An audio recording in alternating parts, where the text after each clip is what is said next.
En juin, comme le mois précédent, la finition antérieure a été effectuée à un rythme record dans les étages supérieurs du Bureau technologique d'études et d'ingénierie Sovelmash.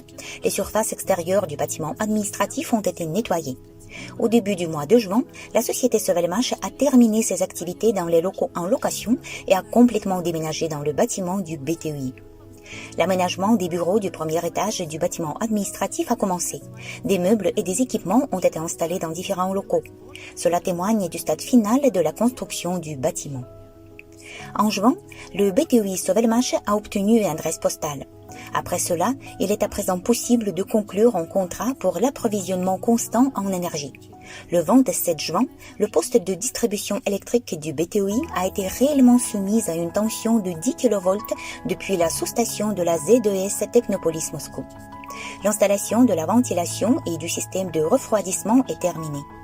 L'installation de l'écran anti-bruit entre le site de Sovelmash et les maisons privées voisines s'est poursuivie.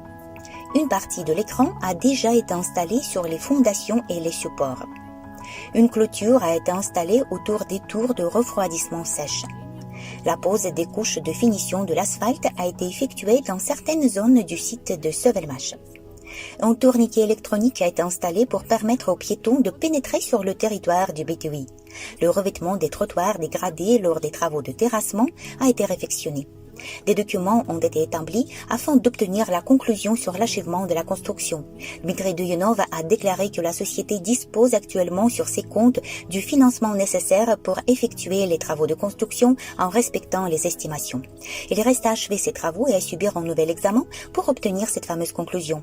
Le délai d'obtention de ce document a été accordé par l'administration jusqu'au 31 décembre 2024, ce qui laisse plus de temps pour préparer les documents nécessaires.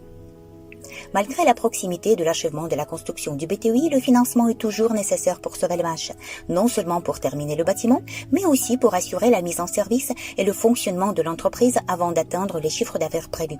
Par conséquent, nous encourageons ceux qui paient leur PAC en avance. Nous vous rappelons que jusqu'au 31 août inclus, vous pouvez obtenir 5% de réduction pour un remboursement anticipé d'un montant minimum de $100. Les délais sont visibles en flashant le QR code et en cliquant le lien dans la description.